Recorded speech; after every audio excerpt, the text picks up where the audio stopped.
My name's Alan Spencer. I'm from the Central Vic Axons Association. We're up at Erica today in the South and Central Gippsland district, and we've got a fair and a show here on today, and we're running a woodchop. Right out. Careful. In a heat or a final, all the logs are out of the same tree, so there's no advantage or disadvantage. They're all trimmed in a lathe, so they're all exactly the same diameter, and you don't get to pick which one you get. It's drawn to you, so you just get the log that they allocate you, and then set it up in your stand, and then cut off your handicap. So your handicap's earned, so every time you win $100 in an event, your handicap goes up by 1 second. We don't really know what the wood's going to be like on the day, so wood can be firmer or softer, so you have different axes for different wood, and you have different axes for different events. So you might be climbing a tree and you need a small light axe, or you might prefer a heavier axe in the underhand, so you turn up with a box full of axes and hope something in there cuts on the day. Travis only 15 years old, he's nearly got this one off here.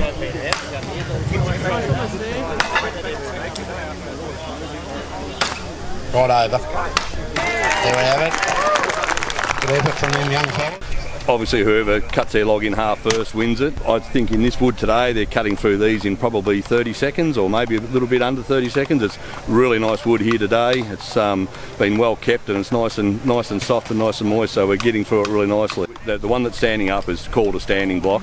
That's only a 10 inch. In this actual event we can go right up into 14, 15, 16 inch logs. The standing block is to simulate cutting down a tree from back in the days when that's what they used to do, and then they were doing that for a living and started doing it to compete against each other to see who could do it the fastest.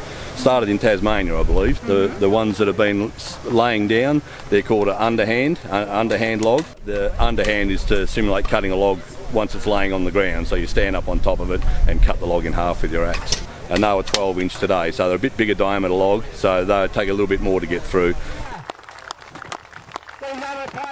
My name's Pauline Briggs, and this is a t-shirt I got when I was 17, so it's approximately 42 years old. We were going to this carnival when we were kids. It used to be an annual event and great family event. My mother was a Richards, so we're all into the wood chopping, and then it stopped for a little while, but I'm hoping now after this year that it's going to become an annual event again. So there's 7 different associations in Victoria for the different areas, and we all have our own carnivals. All these guys here would travel to Sydney for the Royal Show, to Adelaide for the Royal Show, Melbourne Royal Show. A lot of wood chopping in Tasmania. A lot of these guys travel backwards and forwards to Tassie. Yeah, so it's a really great sport, and you can cut pretty much every weekend during the summer somewhere. Somewhere there'll be a wood chop on. It's been fairly up in the air for the last 2 years, and it's so nice to come back to a show with some normality.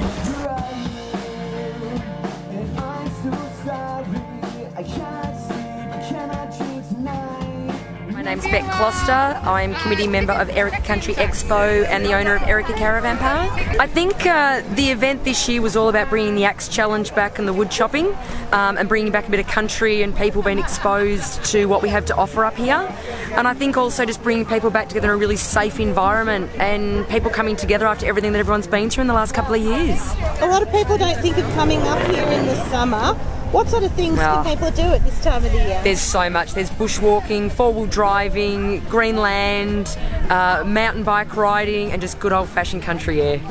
Yeah, and just camping and doing nothing and recharging. Absolutely. Sitting on a chair, having a beer and not thinking too much. Just what everyone needs at the moment, I think. Can't believe to see all these people around, and it's beautiful to have the locals out supporting us, but also people coming from all areas and all districts just to support and see what we've done.